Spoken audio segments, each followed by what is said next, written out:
Welcome back to Sport on 7 for Monday night. Now, a few weeks ago, the Abu Dhabi Desert Challenge took place across the empty quarter. Thousands of miles of desert and the scene for some grueling racing. I caught up with a couple of the competitors that took part in this year's event to see what they went through. The Abu Dhabi Desert Challenge is regarded as one of the toughest races in the world, second possibly only to the Dakar Rally. The event has taken place in the UAE since 1991 and it continues to grow. I spoke to two of the competitors, both with very different stories. Tonya Colson from America followed the sport for many years as a photographer, but then decided that instead of covering the race, she'd like to compete in it.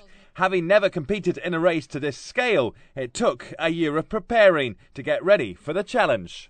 Tonya, what an achievement, 2,000 kilometres across the empty quarter in 5 days, and this is the machine you did it on. You must feel like this is your best friend at the moment.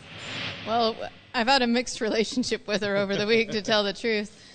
She's a little bit heavier than a typical bike. She's got a navigation tower here with a lot of navigation equipment on it. Now, obviously, I mean, you've got so much going through your head, but this stuff, as complicated as it looks, really helps you along the route and helps you along the 5 days and to work out where you're going.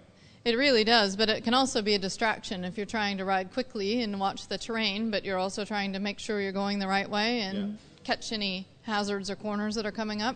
Now, I know you had a big accident on the actual trip where you kind of came off the bike and you weren't really sure what had happened, but the bike was about 50 feet behind you. Things like that must be such a scary experience. It really was, actually, but as it turned out, I surprisingly was fine and the bike was pretty fine. Just a little bit of things broken here and there, but... Let's just have a look at the bike here, because obviously it's been cleaned up a little bit since you got back, but there's still a few little scars here. Is this kind of stuff just when you're out there for the Desert Challenge, this is just kind of your day-to-day wear and tear? I mean, you know, it's just, what are the kind of challenges the bike is facing whilst it's out there? Well, that's just cosmetic damage. I'd be a little bit worried if I cracked the gas tank, because that can happen if the bike takes a hard fall. Really, I think the thing that I struggled with is just there's so much weight in the front of the bike, so the handling's a little bit different. You've said, obviously, the front of the bike is so heavy, but as a whole, if you go over and you've got to pick this thing up in the heat, you're tired, it can't be a very nice experience at all, can it? It weighs about 175 kilograms. The good news is I don't have to lift it off the ground. I generally just have to tip it up. Okay. Most of the weight is sitting on the handlebars. Tonya makes it sound easy, but lifting this up just once is hard enough. Never mind 5 times a day. With so much of her life and her husband's, as he acted as Tonya's mechanic, taken up with this race, it must have been quite an emotional moment, completing the 5-day race. When I was just finished, I burst into tears. I was relieved, I was exhausted. I was also disappointed. I didn't do as well as I was hoping to do, so I kind of let myself down during the week, but I'm already making plans for coming back next year. From someone who was taking on a brand new challenge to Sean, a man who has an abundant amount of experience in racing, having been finishing first in motocross championships and desert challenges over many years. Sean is someone who knows how to compete. But 2 years out in 2010 and 2011, due to injury, made his 2012 race a little harder, having to regain his confidence all over again. Now, Sean, I know your story is pretty fantastic because you were out of action for a couple of years. This was your first Desert Challenge back after 2 years. Tell us why you were out for that amount of time. 2 years ago, I hit a big sand spit at about 120 and shattered my femur.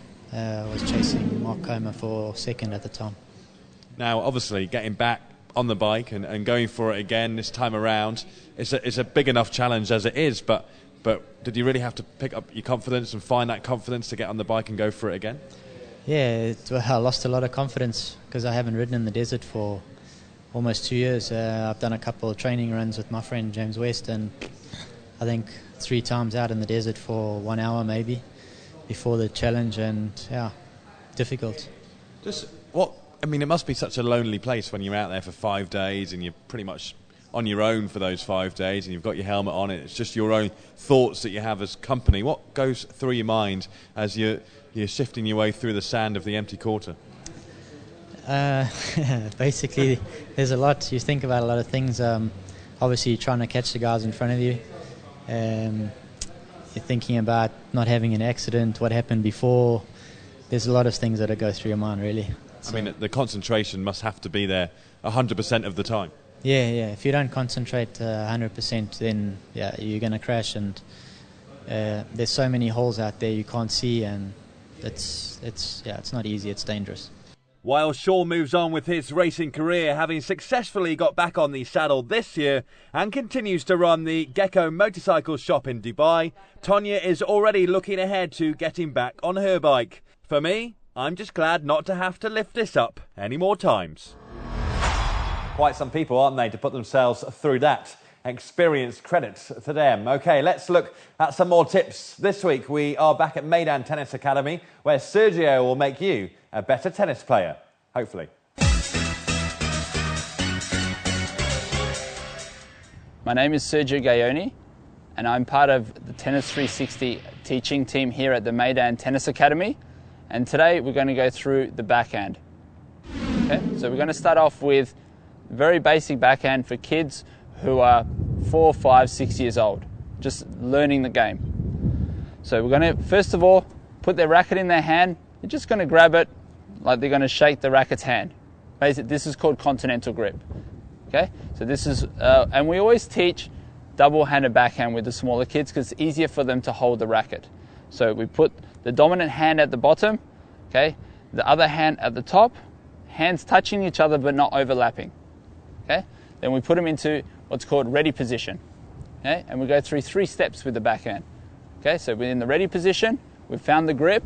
Okay, so we're going to do step 1. We're going to take the racket back to the fence and we're going to step across if they're right-handed with the right foot. Okay, so we're going to go 1. Okay, so now we're squared up. Okay, racket is pointing to the fence. Okay, so I'm side on. That's position 1. Position 2 is going to be little steps forward.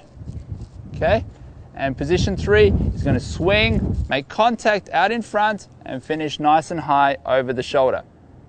Okay, even with the small kids, it's important that if they're right-handed, the left heel comes off the ground, so they're transferring the weight through the shot. Okay, once again, ready position. Okay, step 1, they step across, racket back to the fence. Step 2, they take little steps forward. Step 3, they swing forward, up through the shot, finish nice and high, high elbow, put your bicep in your mouth again. Thanks, Sergio. Now, part 3 of Sport on 7 on the way tonight. All the big results of the last week. We'll look at Champions League results from midweek and, of course, El Clasico as well. We're back in a moment on Sport on 7.